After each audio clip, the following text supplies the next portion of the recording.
Hello students, good morning. Career zone তোমাদের সবাইকে welcome. তো আজকে তোমাদের পলিটির সেকেন্ড ক্লাস। তো ফার্স্ট ক্লাসের পরে সেকেন্ড ক্লাসের মাঝের গ্যাপটা অনেকটা বেশি হয়ে গেছে। আই এম রিয়েলি সরি তার জন্য, কারণ এই ওয়েদার চেঞ্জের জন্য আমার একটু শরীরটা খারাপ ছিল। তো সেই জন্য আমি ক্লাস নিতে পারিনি। বাট নেক্সট টাইম ট্রাই করবো এরকম লেট গুলো যেন না হয়। তো প্রথমে তোমাদের পলিটির ফার্স্ট ক্লাসে আমি যেগুলো বলেছিলাম বা যেটুকু পড়িয়েছিলাম সেটা জাস্ট একটুখানি রিক্যাপ করে নিই 5 মিনিটের মধ্যে। তো তোমাদের প্রথম ক্লাসে আমি বলেছিলাম যে অ্যাকচুয়ালি সংবিধান জিনিসটা কি।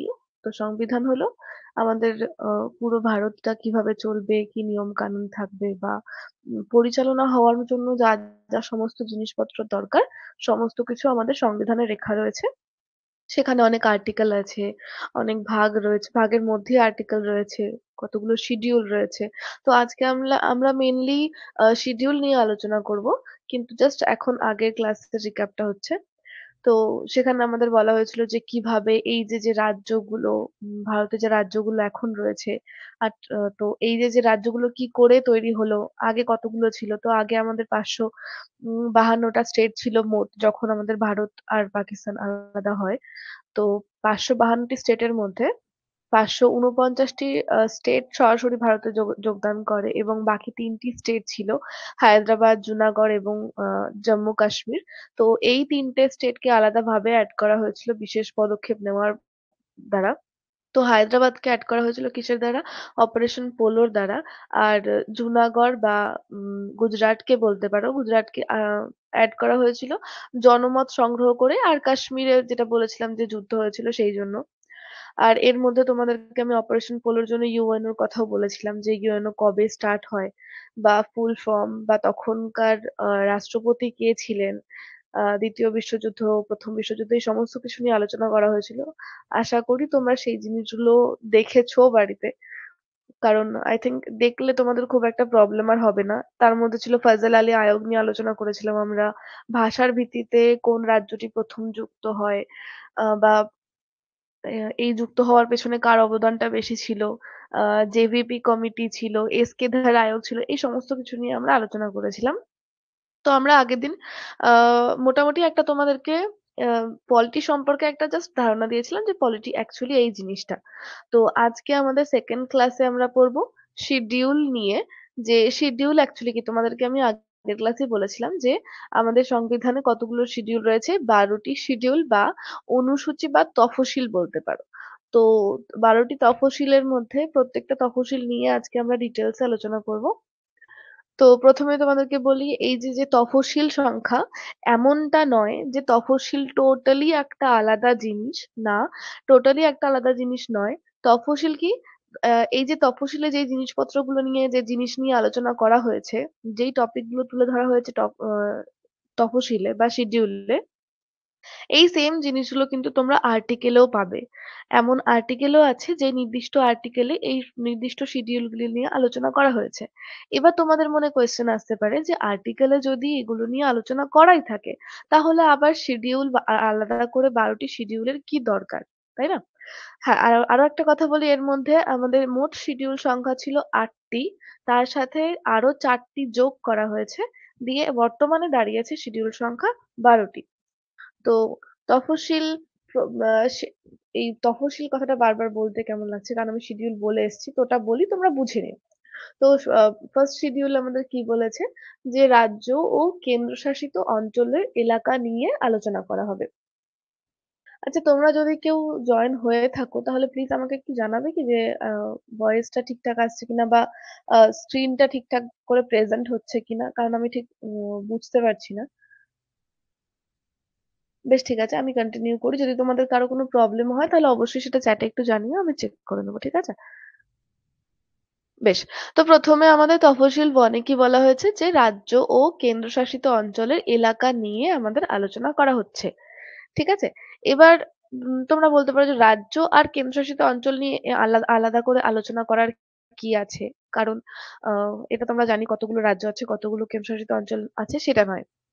এলাকা যখন রাজ্যগুলোকে আলাদা করা হয়, এবার যদি প্রত্যেকটা রাজ্য বা প্রত্যেকটা কেন্দ্রশাসিত অঞ্চলের সীমানা নির্ধারণ না করে দেওয়া হয়, তাহলে আজকে পশ্চিমবঙ্গের যা হাল, পশ্চিমবঙ্গ বলতেই পারে যে বিহারের কিছুটা অংশ আমার আমার পশ্চিমবঙ্গের মধ্যে পড়ছে, এরকম একটা কথা চলে আসবে।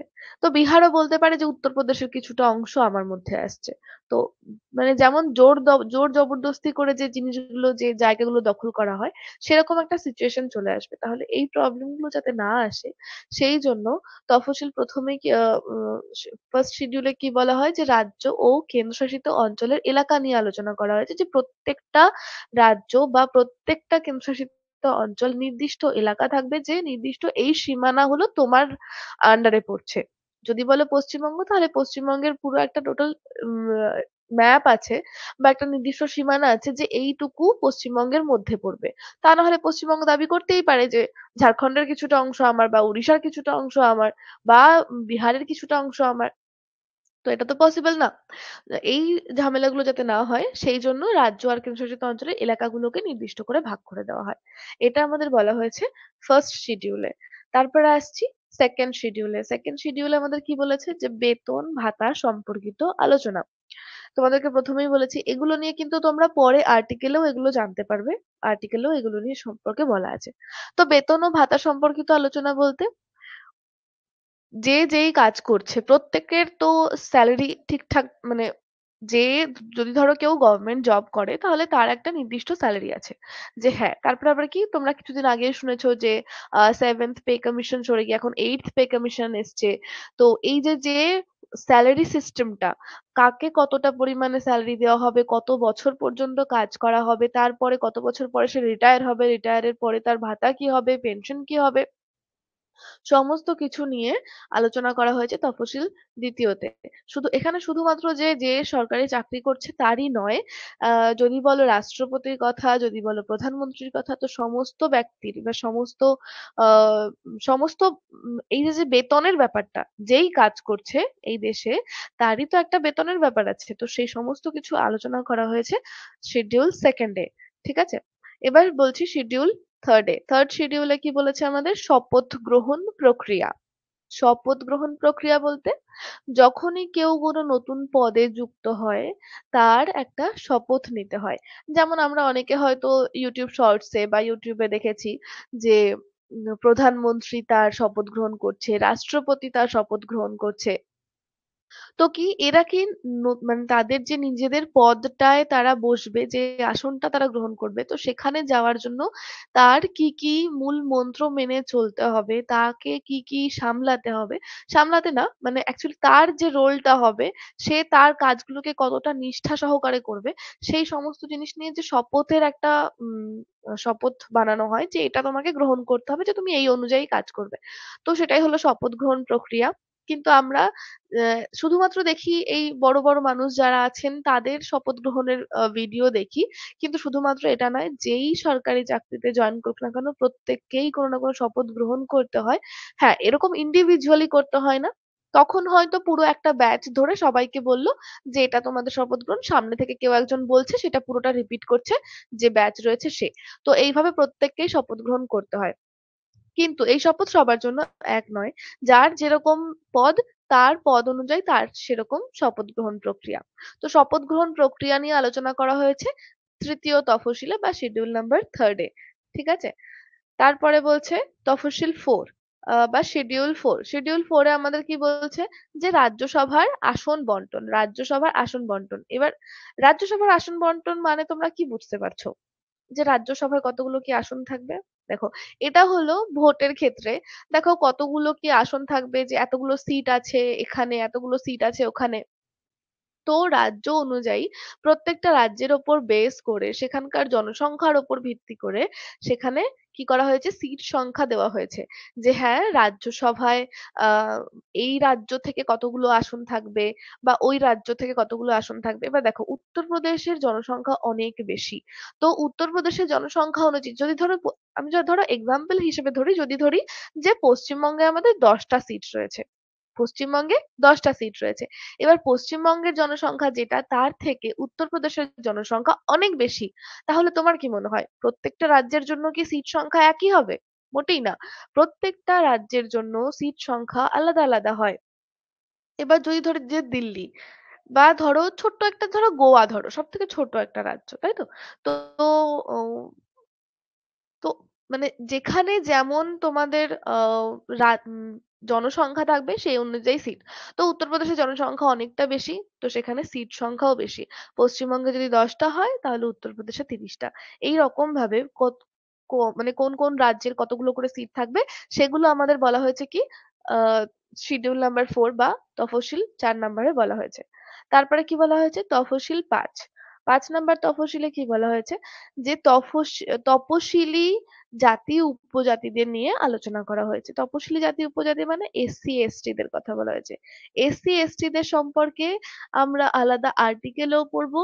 আর এখানেও বলা হয়েছে যে এদের জন্য স্পেশালি কোন জিনিসগুলো করা হবে, বা এদের যে দায়িত্ব, মানে এদের যে অধিকারগুলো থাকবে, এদের যে স্পেশাল অথরিটিস গুলো থাকবে, সেগুলো নিয়ে আমাদের 5th শিডিউলে আলোচনা করা হয়েছে।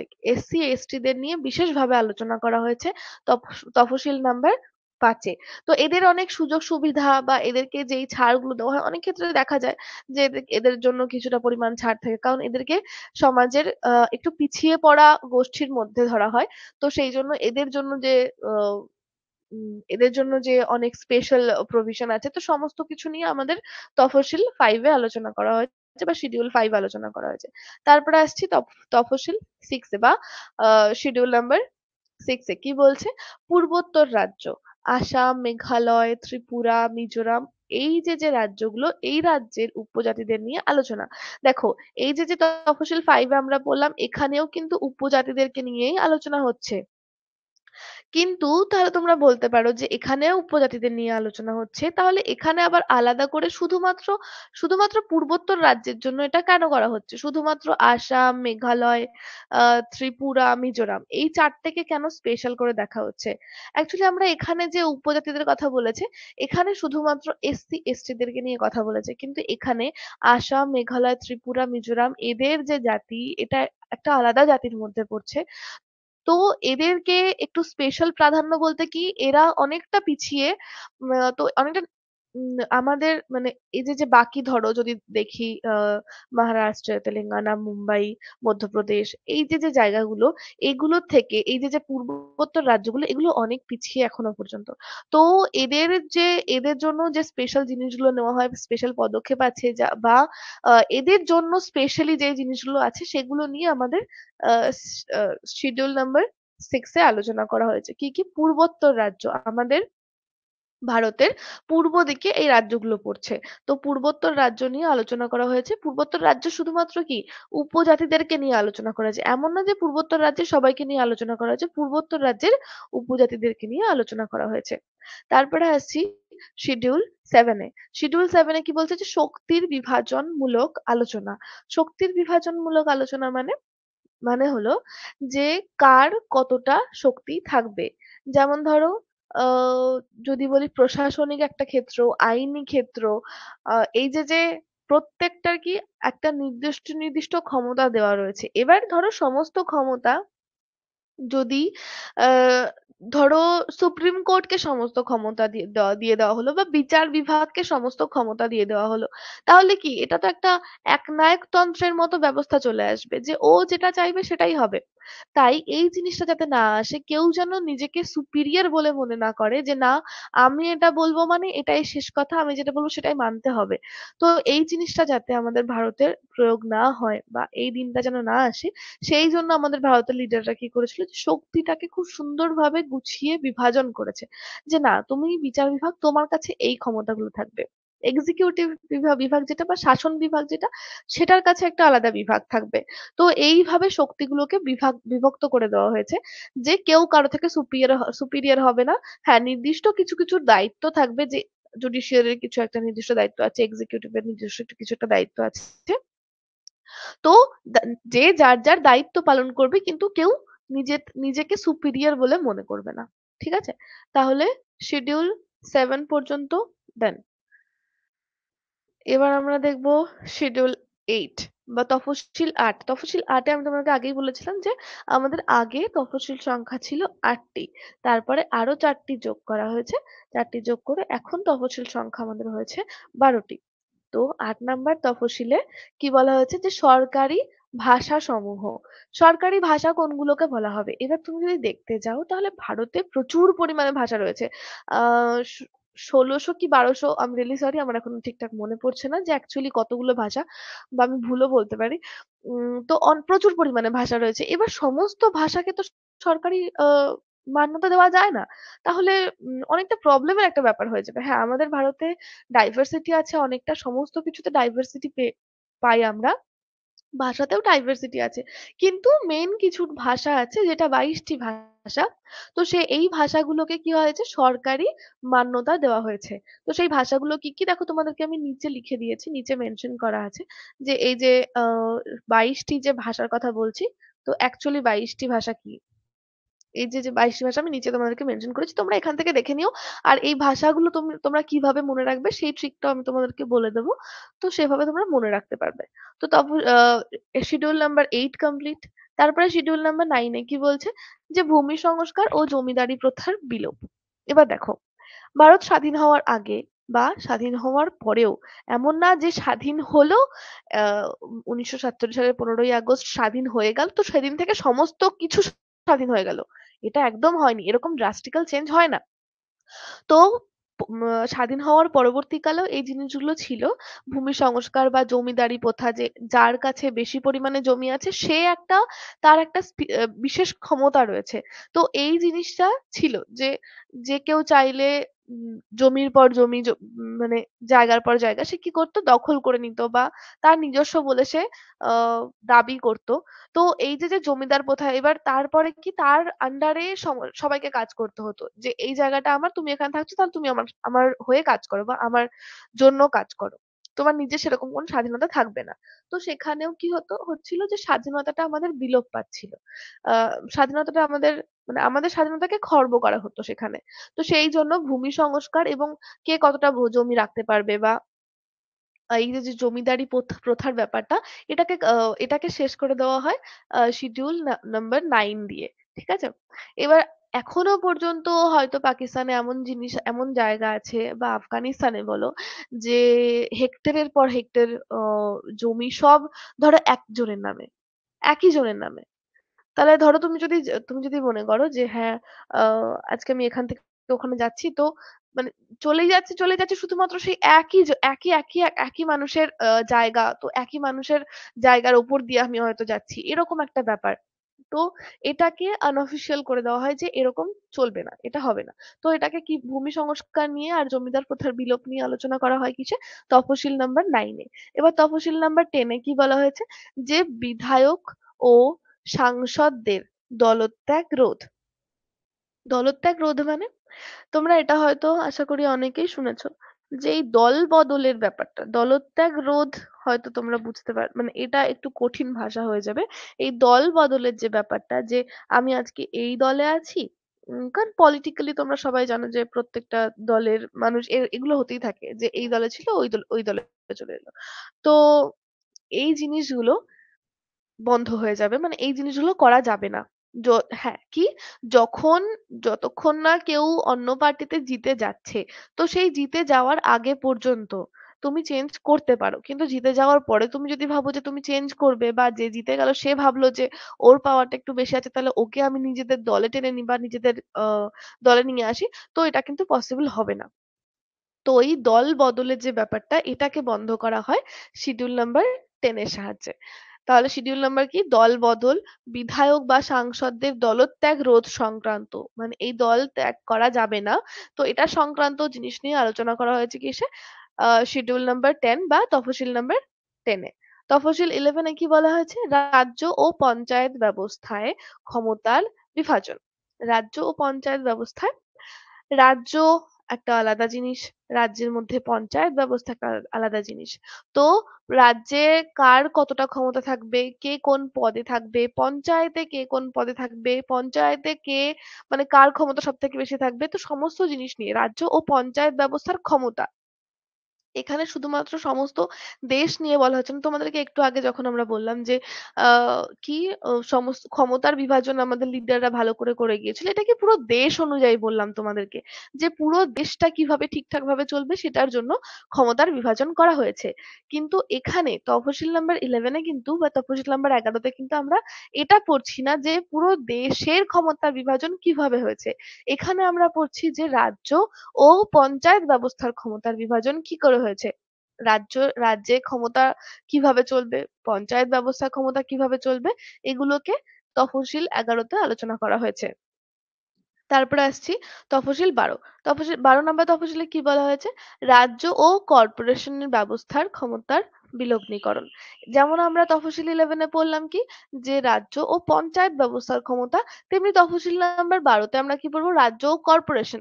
কর্পোরেশন বলতে অ্যাকচুয়ালি পৌরসভার যে ব্যাপারটা, পৌরসভার যে ব্যাপারটা তো এটা কিভাবে চলবে, কার কতটা ক্ষমতা থাকবে, স্পেশালি পৌরসভাটাকে বোঝায়, কিন্তু শুধুমাত্র যে পৌরসভা সেটা না।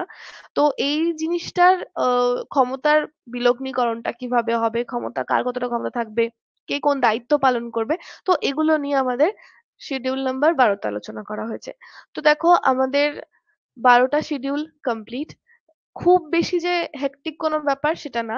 12টা শিডিউল খুব সামান্য একটা ব্যাপার। এটা মনে রাখতে তোমাদের খুব একটা বেশি প্রবলেম হবে না। আমি আরেকবার তোমাদেরকে শিডিউলটা রিক্যাপ করে দিই।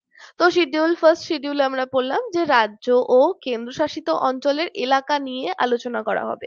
রাজ্যের কতটা সীমানা থাকবে, কেন্দ্রশাসিত অঞ্চলের কতটা সীমানা থাকবে, এগুলো নিয়ে আলোচনা করা হবে। সেকেন্ড তফসিল নাম্বার 2 এ কি বলা হয়েছে? বেতন ও ভাতা সম্পর্কিত আলোচনা।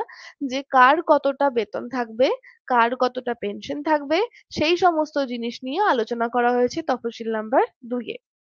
3 নাম্বার তফসিলে কি বলা হয়েছে? শপথ গ্রহণ প্রক্রিয়া। যে যেই পদ গ্রহণ করবে সে সেই পদে কি কি শপথ নেবে বা তাকে কোনগুলো মেনটেন করে চলতে হবে সেগুলো বলা হয়েছে 3 নাম্বার তফসিলে। 4 নাম্বার তফসিলে কি বলা হয়েছে? রাজ্যসভার আসন বন্টন সম্পর্কিত। প্রত্যেকটা রাজ্যে যে রাজ্যের জনসংখ্যা যেমন তার উপর ভিত্তি করে প্রত্যেকটা রাজ্যকে একটা সিট দেওয়া হয়েছে। যে আমাদের যে রাজ্যসভা থাকবে, রাজ্যসভা লোকসভা এগুলো নিয়ে আমরা পরে আমাদের আর্টিকেলে আলোচনা করব, ডিটেলসে আলোচনা হবে। তো সেই রাজ্যসভায় কোন রাজ্য থেকে কতগুলো সিট থাকবে সেগুলো নিয়ে আলোচনা করা হয়েছে 4 নাম্বার তফসিলে। 5 নাম্বার তফসিলে কি বলা হয়েছে? তপশিলি জাতি উপজাতিদের নিয়ে আলোচনা।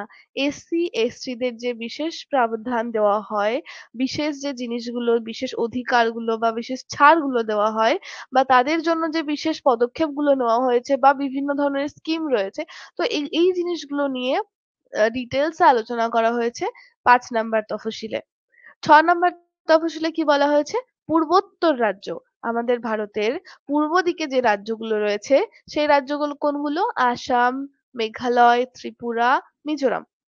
এই ৪ টে রাজ্যকে উল্লেখ করা হয়েছে যে এই রাজ্যের যে উপজাতিরা রয়েছে তাদেরকে নিয়ে আলোচনা।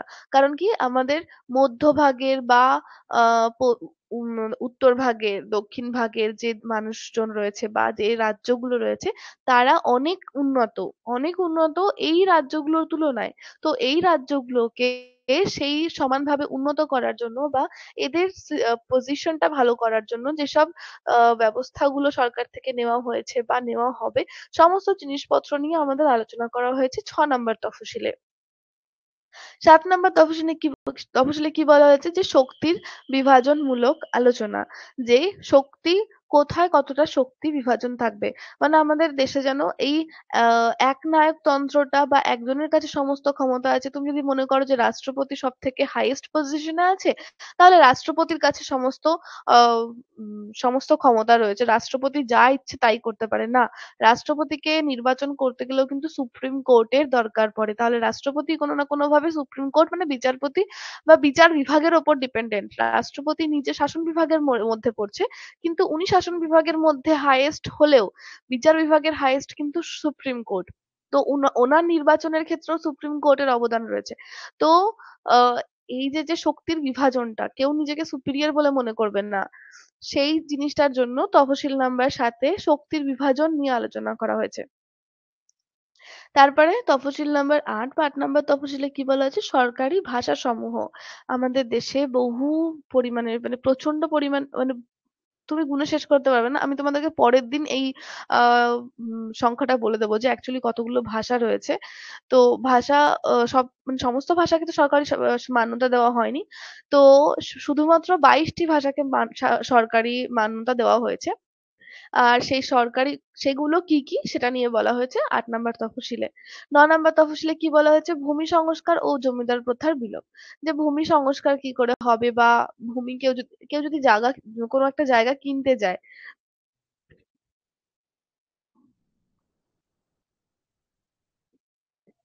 সরি।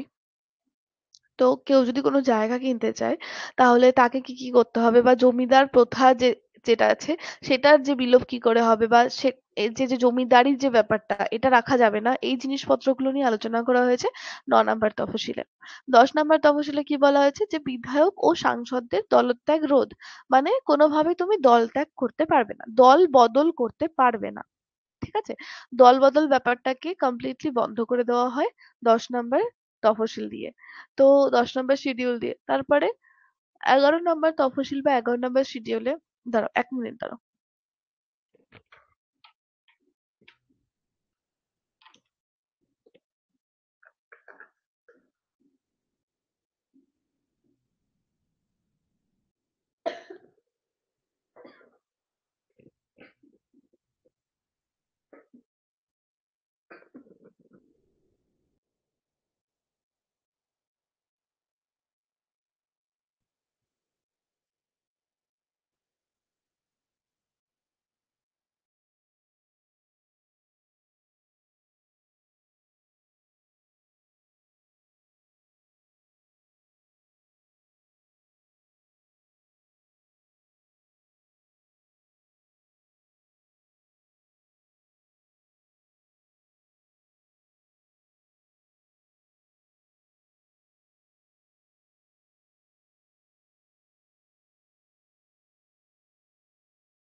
সরি। হ্যাঁ, তো দেখো তোমাদেরকে যেটা বলছিলাম। তো তফসিল এই দল বদলের ব্যাপারটাকে কমপ্লিটলি শেষ করা হয় আমাদের শিডিউল নাম্বার 10 এ। তারপরে ১১ নম্বর তফসিলে কি বলা হয়? রাজ্য ও পঞ্চায়েত ব্যবস্থার ক্ষমতার বিভাজন। রাজ্যে বা পঞ্চায়েতে কার কতটা ক্ষমতা থাকবে সেটা নিয়ে আলোচনা করা হয় ১১ নম্বর তফসিলে। ১২ নম্বর তফসিলে কি বলা হয়? রাজ্য ও কর্পোরেশনের ব্যবস্থায় ক্ষমতার বিলগ্নীকরণ। মানে এই যে পৌরসভার ব্যাপারটা আছে, এই জায়গাগুলোতেও ক্ষমতা কিভাবে থাকবে। এবার তুমি ধরো যদি সমস্ত ক্ষমতা আমাদের রাজ্যের ধরো মুখ্যমন্ত্রীকে দিয়ে দেওয়া হলো বা রাজ্যপালকে দিয়ে দেওয়া হলো, তাহলে কি এই যে এরা অনেকটা বড় লেভেলে রয়েছে, এবার সেখান থেকে নিচের লেভেলে কি রয়েছে, মানুষজন কিভাবে জীবনযাপন করছে, তারা কি রকমের সমস্যা ফেস করছে, এগুলো তাদের পক্ষে জানাটা পসিবল না। সেই জন্য কি হয়েছে? সেই জন্য নিচের লেভেলেও কিছু মানুষজনকে রেখে দেওয়া হয়েছে। বিধায়ক বলো বা এরা ধরো পঞ্চায়েতে গ্রাম প্রধান বা পঞ্চায়েত প্রধান। তো এদেরকে রাখা হয়েছে কেন? যে নিচের স্তরে যে মানুষেরা রয়েছে তাদের সমস্যাগুলো নিয়েও যেন একটা মেন মানুষ থাকে যে হ্যাঁ এই মানুষটা এই জিনিসগুলো দেখাশোনা করবে। তো এই সমস্ত কিছুর জন্য এই নিচের লেভেলেও ক্ষমতাগুলোকে আলাদা করা হয়েছে। ঠিক আছে?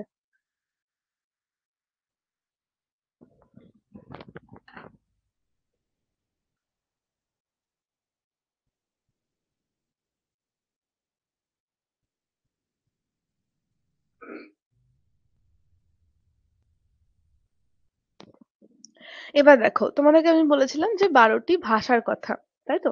এবার এই যে ১২টি ভাষা রয়েছে, এই ১২টি ভাষা, সরি ২২টি ভাষা। তো এই ২২টি ভাষা কি কি আর সেগুলো তোমরা মনে রাখবে কি করে? তোমাদেরকে এই ২২টি ভাষা মনে রাখার ভীষণ সুন্দর একটা জিনিস তোমাদেরকে বোঝাবো। আই থিংক তোমাদের এটা মনে থাকবে। তো দেখো ২২টি ভাষার মধ্যে প্রথমেই আসছে আমাদের কাশ্মীরি। ২২টি ভাষার মধ্যে আমরা প্রথমেই কোনটাকে বলছি? কাশ্মীরিটাকে বলছি ২২টি ভাষার মধ্যে। তোমাদেরকে আমি এটা ম্যাপে বোঝাই, তাহলে তোমরা ভালো বুঝতে পারবে।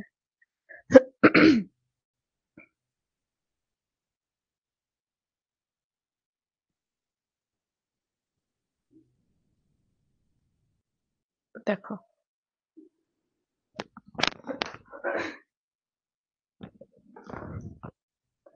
প্রথমে আমরা কোন ভাষাটাকে ধরছি? প্রথমে আমরা বলবো কি নিয়ে? কাশ্মীর। প্রথমে কাশ্মীরি।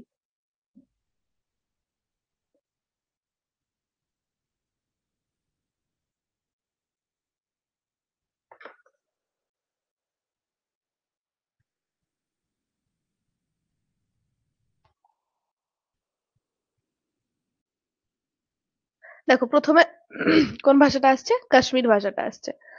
কাশ্মীরি, সিন্ধি, পাঞ্জাবি, হিন্দি, বেঙ্গলি, আসামি। তাহলে প্রথমে কাশ্মীরটাকে যদি আমরা ধরি, এই যে যে এই অঞ্চলটা, এক সেকেন্ড আমি কালারটা চেঞ্জ করি, না তোমরা বুঝতে পারবে না।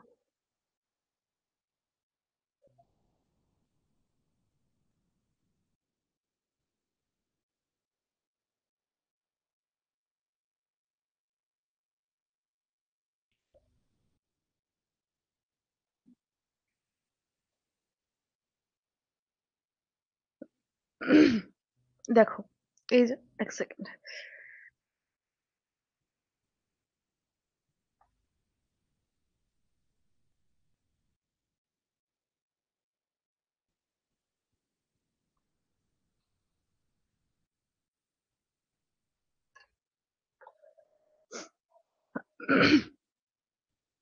দেখো, এই যে কাশ্মীরের অঞ্চলটা, কাশ্মীরের যে এই জায়গাটা, এখানে বলা হচ্ছে কি কাশ্মীরি।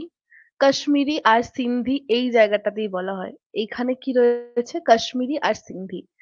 তারপরে কাশ্মীরি, তাহলে প্রথমে কি গেল আমাদের? কাশ্মীরি আর সিন্ধি কমপ্লিট। ঠিক আছে?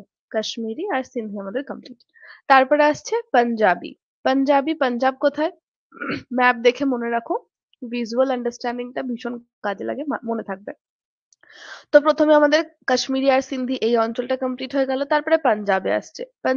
পাঞ্জাবে এই যে যে পাঞ্জাব জায়গাটা রয়েছে, এখানে হলো পাঞ্জাবি। কাশ্মীরি, সিন্ধি, তারপরে পাঞ্জাবি। তাহলে এখানে পাঞ্জাবি কমপ্লিট। পাঞ্জাবির পরে আসছে হিন্দি। এখানে হিন্দি কোনটা?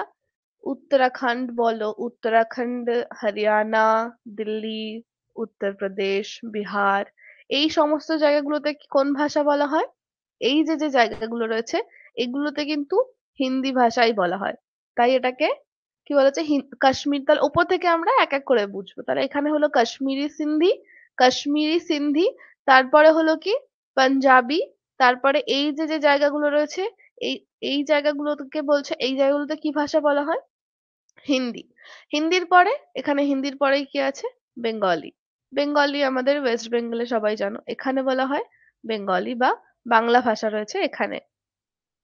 তাহলে কাশ্মীরি, সিন্ধি, পাঞ্জাবি, হিন্দি, বেঙ্গলি। এখানে আসছে বেঙ্গলি। বেঙ্গলির পরে আমরা চলে যাচ্ছি কিসে? দেখো, বেঙ্গলির পরে আমাদের আসছে আসামি। আসামিজ বা আসামি, এই দেখো, আসাম যেটা, আসামে বলা হচ্ছে আসামি ভাষা। ঠিক আছে? আসামে বলা হচ্ছে আসামি ভাষা। তাহলে প্রথমে কি হলো? কাশ্মীরি, সিন্ধি, পাঞ্জাবি, হিন্দি, বেঙ্গলি, আসামি। ঠিক আছে? আসামির পরে কি আসছে? এখানে দেখো, উড়িষ্যাতে ওড়িয়া। উড়িষ্যা কোথায়? এই যে। তারপরে উত্তর পূর্বাঞ্চল থেকে আমরা চলে এলাম উড়িষ্যাতে। উড়িষ্যাতে ওড়িয়া। ওড়িয়া ভাষা বলা হয়। ইংলিশে বানানটা আলাদা হয়, উচ্চারণটা আলাদা হয়। তো ওড়িয়া। তো ওড়িয়ার পরে চলে এলো গুজরাটি। গুজরাটি কোথায়? গুজরাটে। গুজরাটি বলা হয় গুজরাটে। এটা সবাই জানো, এটা নাম দেখলেই বোঝা যায়। তারপর আসছে মারাঠি। মারাঠি কোথায়? মহারাষ্ট্রতে। মারাঠি আসছে কোথায়? মহারাষ্ট্রতে। তারপরে কানাডা। কানাডা কোথায় আসছে? কর্ণাটকে। কানাডা। তারপরে তেলেগু। তেলেগু আসছে আমাদের অন্ধ্রপ্রদেশ, তেলেঙ্গানা, এগুলোতে তেলেগু ভাষা বলা হয়। তামিল, তামিলনাড়ুতে বলা হয় তামিল। তামিলনাড়ুতে তামিল। তারপরে দেখো, ম্যাপটাকে ছোট করি।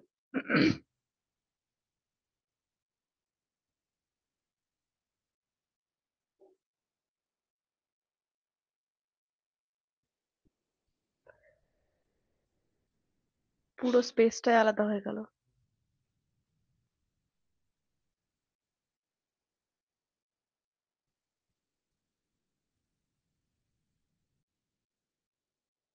হুম।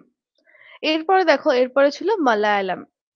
এই যে কেরালা, এই যে কেরালা, এই জায়গাটায় বলা হয় মালায়ালাম ভাষাটা বলা হয় কেরালাতে। ঠিক আছে? তাহলে দেখো এই কটা আগে দেখো, তারপরে আমাদের ভাষাগুলো একটু আলাদা হয়ে যাচ্ছে, মানে ম্যাপের যে ভাষাগুলো তার থেকে একটু ডিফারেন্ট হয়ে যাচ্ছে, ম্যাপ অনুযায়ী সেটা মনে রাখবো না। তো আমাদের এইটুকু অনুযায়ী কটা ভাষা হলো? 12টা। আর এখানে ছিল আমাদের মালায়ালাম। সো 13টা ভাষা হলো এখানে। আর বাকি যে কটা আছে সে কটা তোমরা এমনি মনে রাখতে পারবে, আমি তোমাদেরকে বলে দেবো। তো প্রথমে এখান থেকে স্টার্ট করলাম, কাশ্মীর থেকে। পাঞ্জাবি, সরি, কাশ্মীরি, সিন্ধি। কাশ্মীরি, সিন্ধি গেল কাশ্মীর থেকে। তারপরে পাঞ্জাবি, পাঞ্জাব থেকে পাঞ্জাবি। তারপরে আসছে এই যে উত্তর ভারতগুলো, উত্তর ভারতে কি আসছে? হরিয়ানা বলো, দিল্লি, উত্তরপ্রদেশ, বিহার, এই জায়গাগুলোতে কি বলা হয়? হিন্দি ভাষায় বলা হয়, তাই? সরি, এগুলোতে হিন্দি ভাষায় বলা হয়, তাই হিন্দি। হিন্দির পরে আসছে ওয়েস্ট বেঙ্গলে। ওয়েস্ট বেঙ্গলে কি? বেঙ্গলি। বেঙ্গলির পরে আমরা চলে যাচ্ছি আসামে, আসামি। আসামিজ বলা হয়। তারপরে উড়িষ্যাতে আসছি, ওড়িয়া। তারপরে গুজরাটি, মারাঠি। গুজরাটির পরে মারাঠি। তারপরে কানাডা, তেলেগু, তামিল, মালায়ালাম। তাহলে জায়গা অনুযায়ী আমাদের এগুলো কটা মনে হবে, ভীষণ সহজ ভাবে মনে রাখো। কাশ্মীরি, সিন্ধি, পাঞ্জাবি, হিন্দি, বেঙ্গলি, আসামি, উড়িয়া, গুজরাটি, মারাঠি, আহ কানাডা, তেলেগু, তামিল, মালায়ালাম। এ কটা মনে থাকবে। তোমরা নিজেরাও একবার বলার চেষ্টা করো, এটা খুব সহজ ভাবে মনে থাকবে। 22টি ভাষা কি? কেউ যদি তোমাকে জিজ্ঞাসা করে 22টা ভাষার কোন কোন ভাষাগুলোকে সরকারি মান্যতা দেওয়া হয়েছে, ঝরঝর করে বলে দিতে পারবে। অনেক সময় যদি কোয়েশ্চেনও আসে যে এই ভাষাটাকে আইনি মান্যতা দেওয়া হয়েছে কিনা, বা ধরো তোমাদেরকে কোয়েশ্চেনে দিয়ে দিল 4টে ভাষা দিয়ে দিল, বললো যে এগুলোর মধ্যে কোনটাকে আইনি মান্যতা দেওয়া হয়নি, তো তুমি যদি এই ভাষাগুলোকে মনে রাখো, সেখানে তুমি কোয়েশ্চেনের অ্যান্সার করে আসতে পারবে যে এই বাকি এই তিনটেকে তো দেওয়া হয়েছে, তাহলে বাকি যেটা আছে সেটাই তাহলে অ্যান্সার হবে। তাহলে এখনো পর্যন্ত 13টা ভাষা অলরেডি তোমাদের মুখস্থ হয়ে গেছে, আই থিঙ্ক। 13টা ভাষা কি কি? কাশ্মীরি, সিন্ধি, পাঞ্জাবি, হিন্দি, বেঙ্গলি, আসামি, উড়িয়া, গুজরাটি, মারাঠি, কানাডা, তেলেগু, তামিল, মালায়ালাম। মালায়ালাম পর্যন্ত আমরা ম্যাপে পড়লাম। এরপরে আমরা জাস্ট এমনি মনে রাখবো। এবার সেটা তোমাদেরকে বলি। এক সেকেন্ড, আমি এগুলো আগে ক্লিয়ার করি, নাহলে তোমাদের বুঝতে প্রবলেম হবে।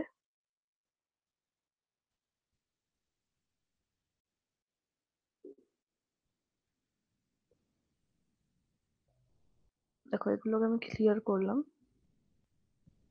তোমাদের বোঝা হয়ে গেছে এটাতে, আর কোনো সমস্যা আই থিঙ্ক হবে না। আর যদি হয় তাহলে তোমরা আমাকে পরের দিন আরেকবার একটু জানিও, আমি তোমাদেরকে বলে দেবো, ঠিক আছে?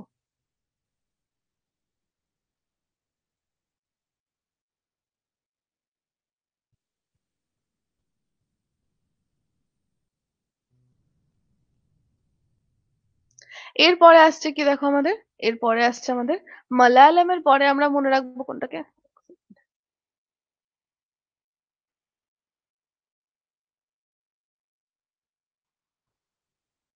দেখো, মালায়ালামের পরে আমরা মনে রাখবো উর্দু। তোমরা সবাই জানো উর্দু নামের একটা ভাষা আছে, অবশ্যই সবাই জানো।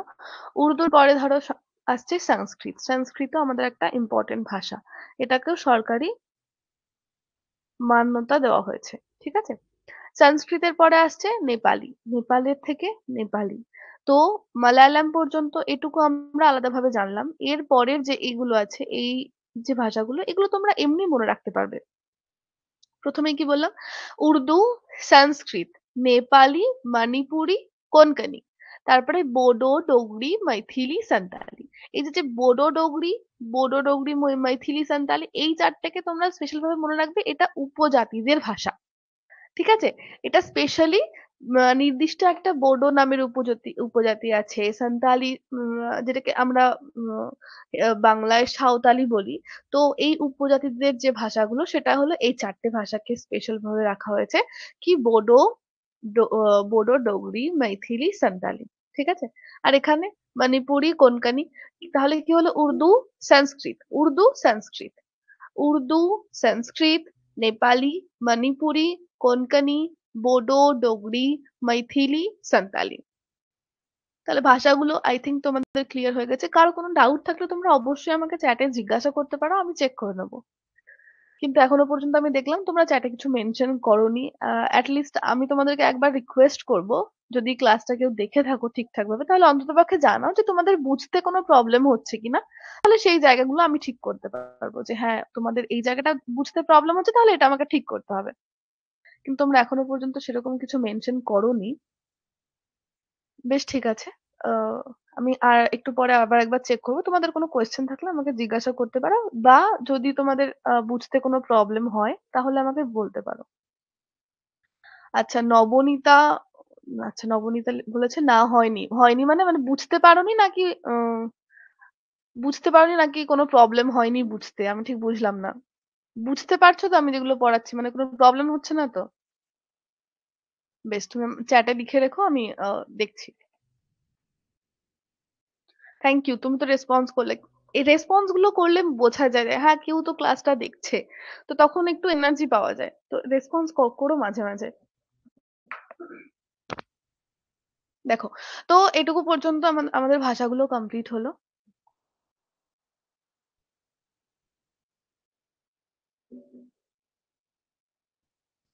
এবার দেখো এখানে তোমাদেরকে, তোমরা পিডিএফ পেয়ে যাবে, তো এখানে তোমাদেরকে আমি টোটাল যে 22টি ভাগ রয়েছে, 22টা ভাগ তোমাদেরকে আমি আগেই বলেছিলাম ভাগ কতগুলো রয়েছে, শিডিউল কতগুলো রয়েছে, আর্টিকেল কতগুলো রয়েছে। তো সেই সমস্ত everything is clear. Thank you Nabanita. বেশ, এবার দেখো ভাগ 22টি যে বলেছে, এই 22টি ভাগের মধ্যে কোন ভাগে কতগুলো করে আর্টিকেল রয়েছে, বা কি কি নিয়ে আলোচনা করা হয়েছে, সেগুলো তোমাদেরকে আমি এখানে লিস্ট দিয়ে দিয়েছি যে কোন ভাগে কতটা করে আর্টিকেল রয়েছে।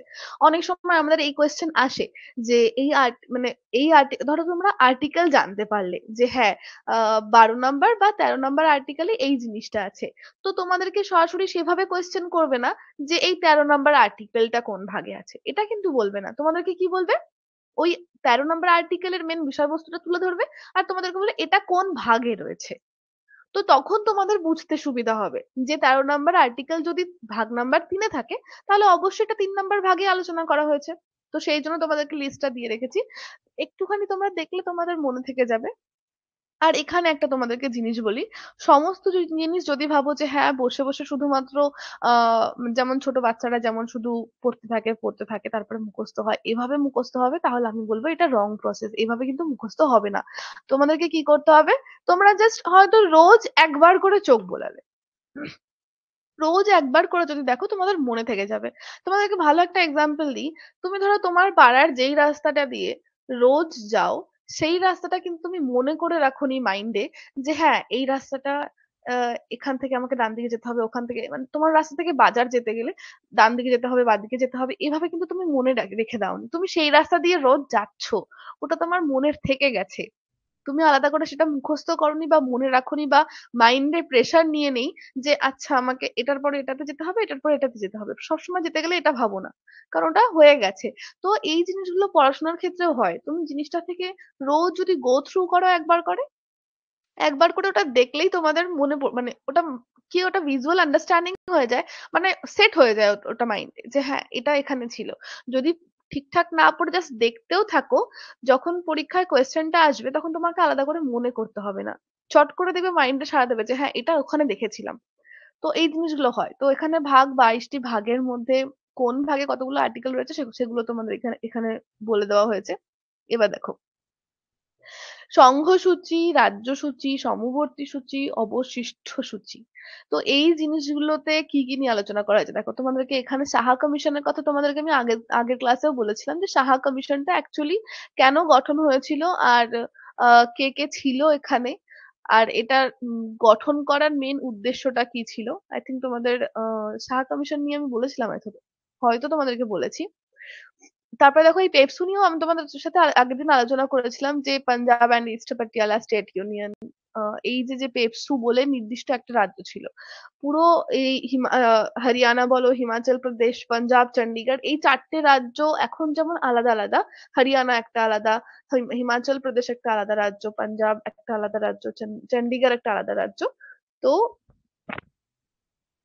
একটা সময় কিন্তু এই 4টে রাজ্য নিয়ে একটা ছিল, ওটাকে বলা হতো পেপসু।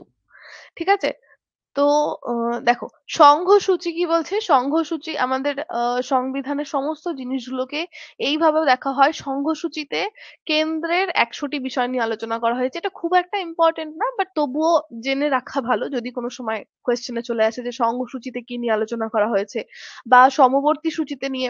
দেখো, সংঘসূচিতে কেন্দ্রের ১০০টি বিষয় নিয়ে আলোচনা করা হয়েছে।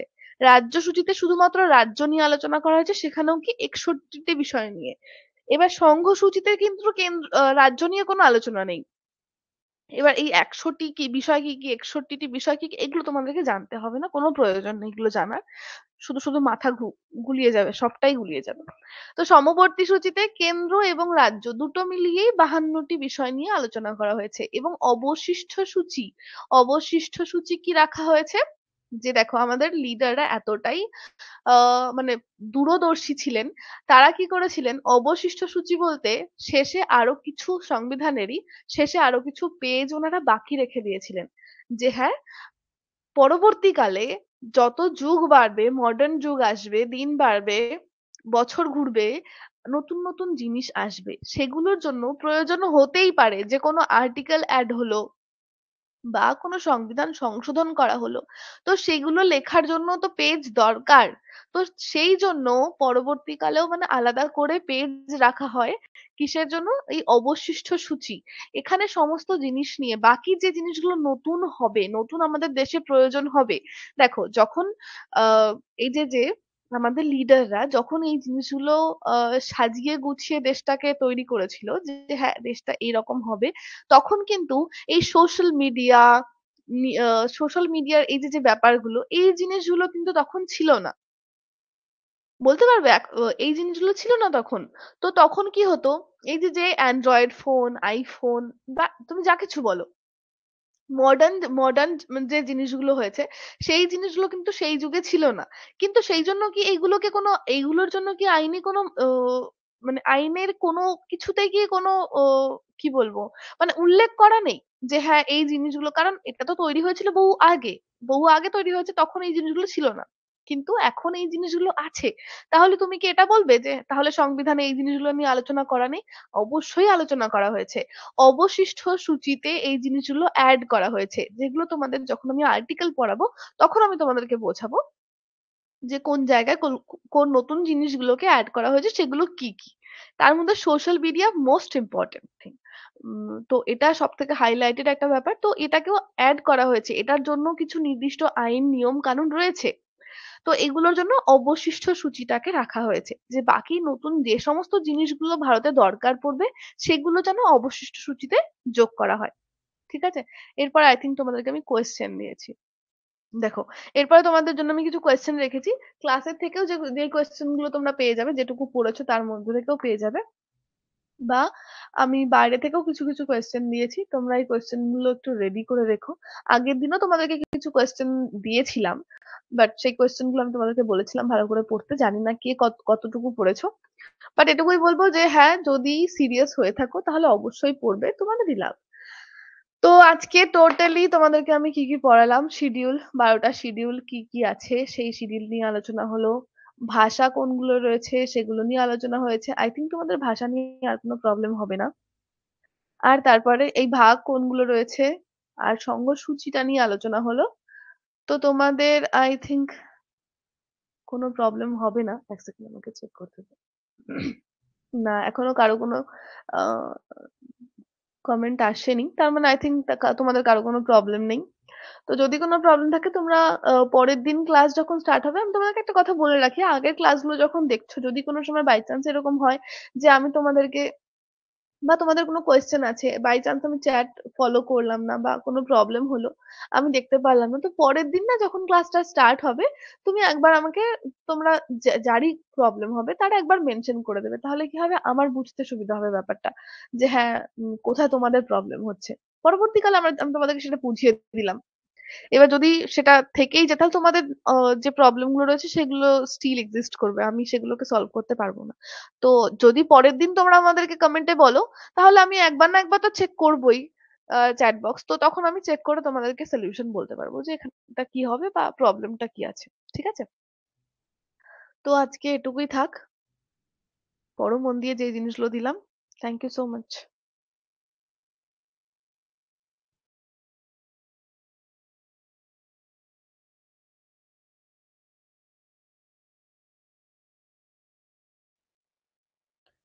আচ্ছা, নবনীতা বলছে thank you ma'am, most welcome. শুধু থ্যাংক ইউ ম্যাম বললে হবে না, যেগুলো পড়ানো হচ্ছে। আর হ্যাঁ, তোমাদেরকে আমি প্রমিস করছি এরপরে এই যে যে মাঝখানে গ্যাপটা ছিল, সিরিয়াসলি এই ওয়েদার খারাপের জন্য তো আমি ক্লাসটা নিতে পারিনি। আমার এখনো পর্যন্ত শরীরটা ঠিকঠাক হয়নি পুরোটা। তবুও ভাবলাম অনেক লেট হচ্ছে, তাই ক্লাসটা নিতে হলো আমাকে। সো এরপরে আমি চেষ্টা করবো যেন এই জিনিসগুলো না হয়। And thank you so much Nabanita, তুমি রেসপন্স করছো, আমার ভালো লাগছে যে হ্যাঁ কেউ তো অন্তত ক্লাসটা দেখছে। বাকি পরে যারা দেখবে সেটা তাদের ব্যাপার। Thank you.